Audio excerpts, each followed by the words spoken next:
difficult questions for those who saw the 2000 Mules documentary. Number 1. Do you think that a criminal organization able to manage and organize 2,000 to 50,000 mules would only engage in one type of voter fraud and not multiple other types of fraud not mentioned in the 2000 Mules documentary? Number 2, do you think it's possible that a criminal organization this big just started in the last election cycle? Or do you think that this has been going on for a while, and what you've seen is just the latest development of a long-running, organized voter fraud campaign? Number 3, how is it that none of America's criminal investigative organizations, the police, the FBI, the Central Intelligence, the Justice Department, law enforcement, military intelligence, etc., none of them bothered to do this investigation or purchase this specific geotracking data? And how is it that none of the many billion-dollar mainstream news media organizations that do investigative journalism, none of them bothered to do this investigation? Number 4, if criminal cartels in Mexico protect their organization by bribing police, paying off judges, buying politicians, and interfering with the media personnel, is it too much to expect them to do the same things here? Or think of it this way: if there were only 100 to 200 mules, it's reasonable to believe that this conspiracy might have slipped by without being noticed. But by the time there are 2,000 to 50,000 ballot trafficking mules, that's only possible if this cartel had other branches of our society helping them. For example, law enforcement, media, politicians, big tech, NGOs, news, businesses, judges, etc. Number 5, if you come home and there's evidence of a break-in in your house and a criminal is hiding in your bedroom, how would you handle it? Would you first fix the door or window and ignore the criminal in your bedroom?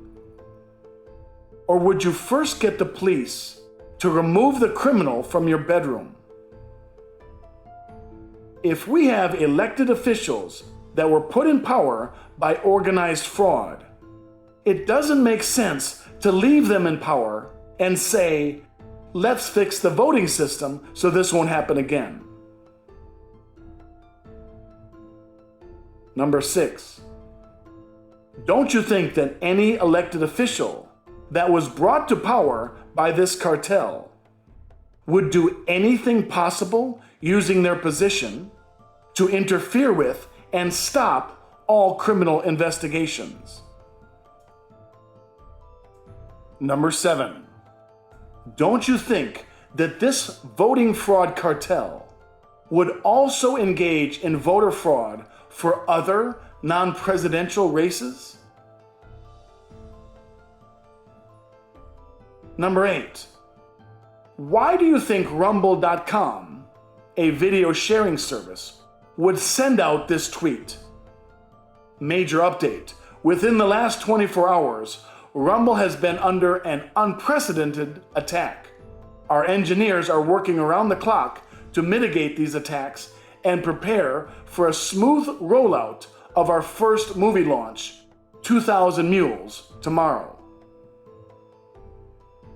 Number 9, if nothing is done and the guilty are not brought to justice, do you think this issue would get better or worse?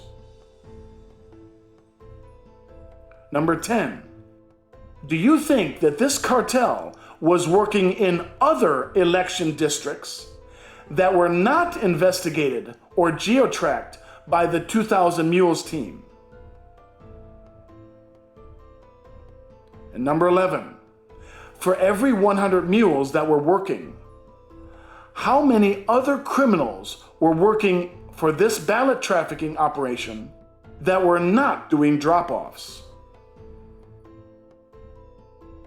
Number 12, with so many mules also partaking in the riots, 67 of the 242 Atlanta mules, is it reasonable to conclude that these riots were also cartel-driven? Number 13, how can anyone who knows about this fraudulent 2020 election not demand that this election be recalled and strict voter ID laws be enforced?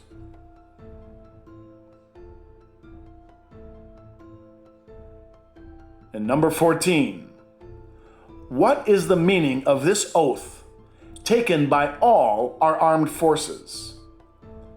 I do solemnly swear that I will support and defend the Constitution of the United States against all enemies, foreign and domestic. And here are some points to consider. At this point, with this evidence, any media organization or news organization will discuss the evidence to either get more information, or to question it, or to rate it, or to argue against it, or to prove it, or promote it, or dismiss it. Or they will engage in a cover-up. There's no longer any middle ground. Ignoring this evidence is a type of cover-up. And censorship should be considered a criminal conspiracy. Tech giants need to be investigated for criminal conspiracy to hide evidence when they censored social media regarding election fraud. And any person, liberal or conservative, Republican or Democrat or independent, who is not willing to fight against this, that person is a coward whose citizenship is as meaningless as a library card and does not deserve to live in a free country.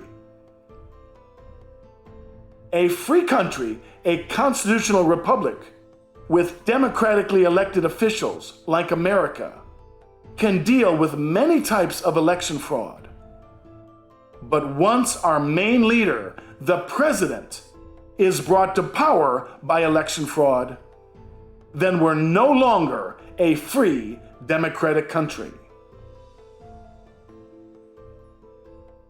So the question is, who's going to make the first move? Who's going to symbolically fire the first shot? Who's going to fight to take down this criminal political cartel?